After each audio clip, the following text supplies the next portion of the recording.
Good morning, fellow AMAC, indigenous people and residents. Good morning, Nigerians. My name is Comrade Abudlwahab Ekekhide. I am the leading aspirant for the position of Executive Chairman Abuja Municipal Council. According to the question, what is my experience in government? I must tell you that I have a lot of practical experience in government. In fact, before I went into government, I was in the civil society space. I have worked for 3 civil society organizations. First, with Clean and Green Cities Foundation as project manager. Second, with Environmental Awareness Initiative as program officer. And then I worked for the Alliance for Credible Elections as program officer. In all these years of experience, we were involved in a lot of advocacy with government and other international agencies. And I think it was in the course of this, my work in the civil society space, that the Executive Chairman of Abuja Municipal Council, Comrade Abudlwahab Abdulkadiri, spotted my qualities and decided to appoint me as the Senior Special Assistant to the Executive Chairman on ICT and civil society. And later, he appointed me as the Administrative Secretary to oversee the second AMAC Secretariat at Apu. That time, I was overseeing 3 major departments of AMAC: the Health Department, the Agriculture Department, and the Environment Department. I was with all the paraphernalia of office because I had delegated powers from the chairman to approve to a certain limit. So I would call myself then as a mini chairman under the chairman. I was also like a chairman in the other secretary, because that secretary also houses the agencies of AMAC, like the AMAC IPDC, that is Investment and Property Development Company of AMAC. We also house the AMAC Martial Guards. We also house the Nigeria Civil Defense in that building, road safety and VIO license office. We have the NOA. We have the Federal Character Commission, Federal Complaints Commission. We had them. We have other agencies who were in that secretariat that I oversee the affairs of that secretariat as administrative secretary. So I have a lot of experience. I was a member of the executive council in the area council. So every meeting that decisions were taken in the council, I was part of that meeting. So I was an executive member of the council. So I have a lot of experience. So I know AMAC. I know the challenges, and I think I have solutions to all these challenges. And we have the goodwill. There is the competence and the will to execute most of our programs. Like I told the people, my agenda is simple: inclusive governance agenda. That is what we bring to the people of AMAC. And what we are telling them is that we are going to change from the conventional way of a campaign to what we call people needs-based campaign. In this campaign, what we tend to do is to go straight to the communities, ask them of their needs, and we arrange them according to priority. And this is what we form the inclusive agenda. And that is why when we say inclusive governance agenda, it means no one will be left behind. No community, no priority needs of the people will be left behind. In fact, as a matter of fact, you know that the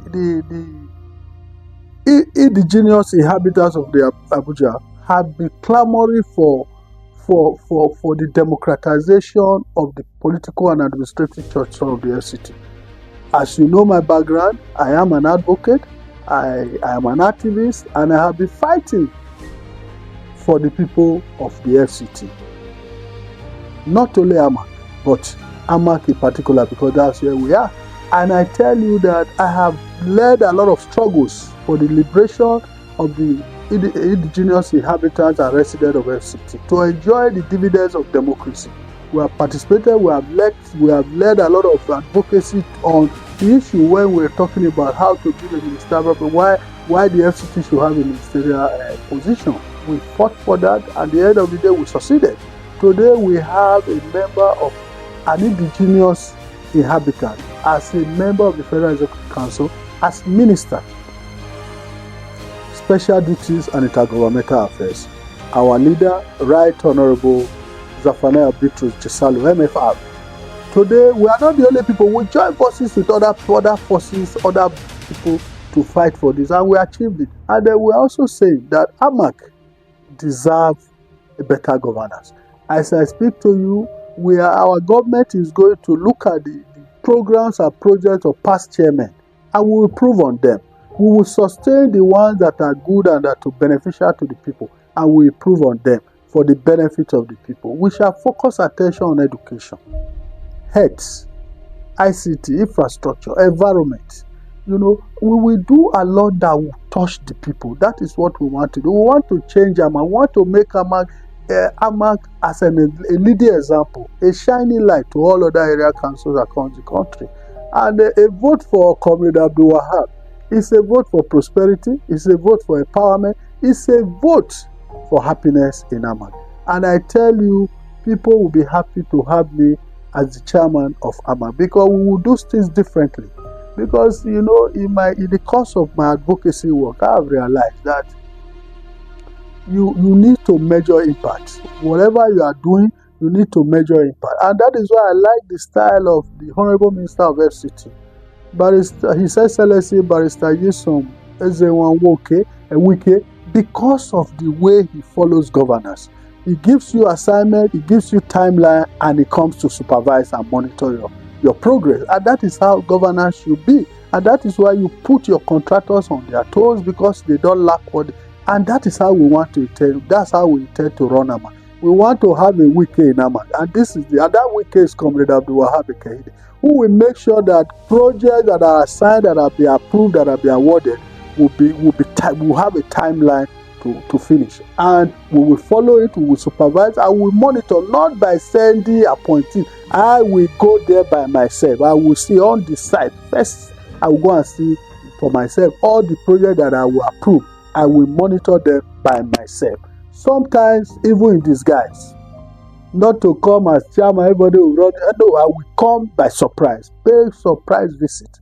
And in our time, we will give priority to education. As you know right now, the FCT primary schools are on strike. They've been on strike. And that is the credo of the life of every man.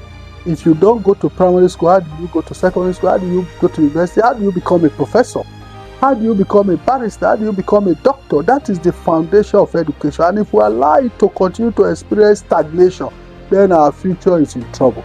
And I don't want the future of our children to be in trouble. We will take priority. We will focus attention on training and retraining of teachers. We will take serious priority on the welfare of our teachers at the primary school level. We will make sure that their welfare is adequately taken care of. We will not want the situation. Instead of us to owe teachers, I will owe myself and will owe our appointees. Let the teachers not be the one to be out of school. Let the teachers always be in school to stay, so that they can produce more chairmen, more councillors, more governors, more senators, more House of Reps, and more presidents who will be responsive to the cause of the people. And that is what we are going to do. Our campaign and our governance will be on inclusivity. We will use government as a tool for advocacy to achieve the long-awaited democratization of the FCT political and administrative structures.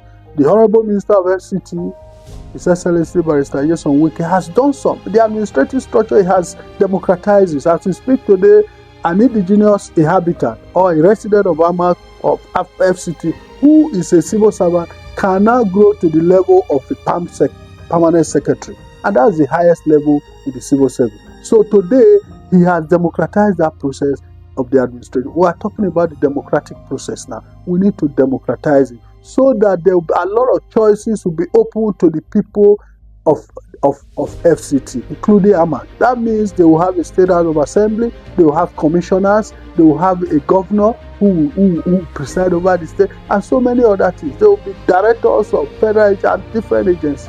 That is the vision for the FCT.